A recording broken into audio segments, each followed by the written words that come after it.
சக்தி குருவடி சரணம் திருவடி சரணம். ஆக்கமும் ஆன்மீகமும் ஒரு அற்புதமான தொழில். நேர்களே மகாபிரிவால் எவ்வளோ வேணாலும் சொல்லலாம். எந்த தருணத்தில் எங்கே நினச்சாலும் அங்கே இருப்பார் அப்படிங்கிற ஒரு உதாரணம் இந்த தருணத்தில் நான் சொல்லிக்கிறேன். கண்டிப்பாக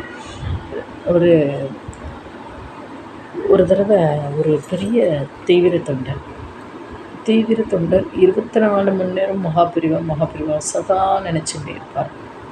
என்ன செஞ்சாலும் மகாபிரிவா, என்ன திட்டுவாயினாலும் மகாபிரிவா, என்ன சந்தோஷமாக இருந்தாலும் மகாபிரிவா, ஒருவேளை சாப்பாடு கிடைக்கலனாலும் மகாபிரிவா அப்படின்னு ஒரு தீவிர தொண்டர்.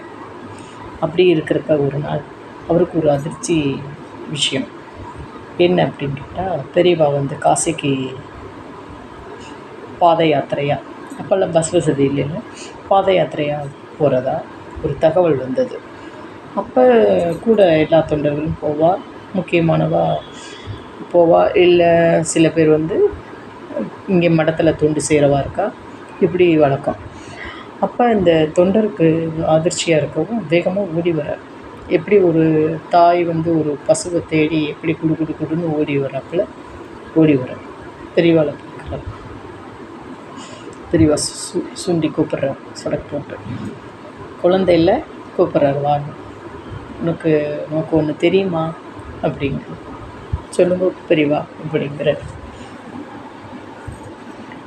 கிருஷ்ணர் அப்போ பாரத போகிறப்ப பஞ்சபாண்டவர்களுக்கு எப்படி உறுதுணையாக பக்கபலமாக கிருஷ்ணர் இருக்கார்.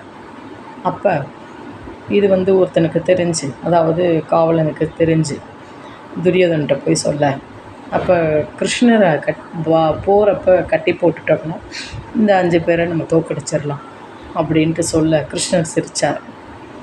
இப்போ சகாதேவன் சொல்கிறாராம், நான் கட்டி போடுறேன், என்னால் முடியும் அப்படிங்கிறாராம். கிருஷ்ணர், நீ கட்டி போடுறியா? எங்கள் அம்மா யசோதாவுக்கு கட்டி போட்டப்போ நான்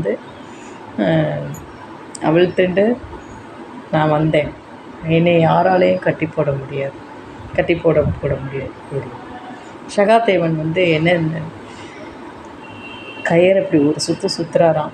கிருஷ்ணா கிருஷ்ணா கிருஷ்ணா கிருஷ்ணன்னு மனசுக்குள்ளே ஒரு பெரிய தவத்துக்கே போயிட்டாராம். அப்படிங்கிறப்ப தர்மன் சொல்கிறாராம், கயிறெல்லாம் பார்க்குறாங்களாம், எல்லா பேர் கூட்டம் கூடிடுதான். கிருஷ்ணர் அசையவே முடியலையா, ஒன்றுமே பண்ண முடியல, கிருஷ்ணர்னால நகல முடியலையா. கயிறு எதுவும் இருக்கான்னு பார்த்தா கயிறு கட்டலை, அவர் எதுவுமே கட்டலை. சகாதேவன் பார்த்தா தன்னோட தீவிர ஒரு பக்தி, ஒரு தியானம், ஒரு மந்திர பலத்தினால கட்டி போட்டுட்டார். துண்டுனால் எங்கே பார்த்தாலும் அகத்தில் அந்த கிருஷ்ணர் இருப்பார் அப்படின்னு கட்டி நகல முடியலையா. அதை எல்லா பேரும் பார்த்து பிரமிச்சு போனாலாம்.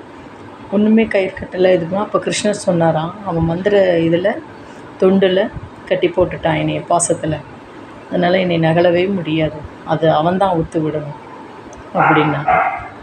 ஆக பெரியவா எதுக்கு இப்போ சொல்கிறா அப்படின்னா, நான் காசிக்கு போனால் போயிட்டு போகிறேன் பாத யாத்திரையாக, நான் உங்கள் எல்லா பேர் மனசுலையும் இருக்கேன், நீங்கள் எங்கிருந்து நீங்கள் என்னை நினச்சாலும் நான் அங்கே உடனே அக்கணமே நிற்பேன் அப்படின்னு சொல்லாமல் சொல்கிறார். இந்த கதை உனக்கு புரிஞ்சதா அப்படின்னு கேட்டான் பெரியவா. கண்ணில் ஜலம் முட்டின்னு வந்தது அந்த தொண்டர்களுக்கெல்லாம் சொல்கிறப்ப. ஐயால் நம்ம எந்த நேரத்தில் என்ன நினச்சி நம்ம ஒரு நிமிஷம் அந்த ஒரு சொட்டு கண்ணீர் மகா பெரிவாளை நம்ம நினச்சோன்னு வச்சுக்கோங்களேன், அவருக்கு பூரிச்சு போவார், அங்கே அக்கணமே வந்துடுவார் கண்டிப்பாக. திக்கற்றவர்களுக்கு தெய்வமே துணைங்கிறாப்புல ஒரு சின்ன விஷயத்துக்கு, எல்லா விஷயத்துக்கும் சரி, சின்னதுன்னு இல்லை, என்ன நம்ம வேண்டிட்டு நம்ம நினைக்கிறோமோ அக்கணமே மகாபெரிவா வந்துடுவா. கண்டிப்பாக இது ஐஎஸ்ஐ முத்திரை. கண்டிப்பாக நேயர்களே, ஒரு விளக்கு போடுறதா இருக்கட்டும், ஒரு ஆத்மார்த்தமாக மகாபெரிவாளை நினச்சி இப்போ நான் உங்கள்கிட்ட சொல்கிறேன், எதுவாக இருக்கட்டுமே பெரியவா சொல்லாமல் யாரும் சொல்ல மாட்டான். கண்டிப்பாக இது பெரியவாளோட அனுபவத்தை அந்த தொண்டர் எவ்வளோ அழகாக சொல்லியிருக்கார்.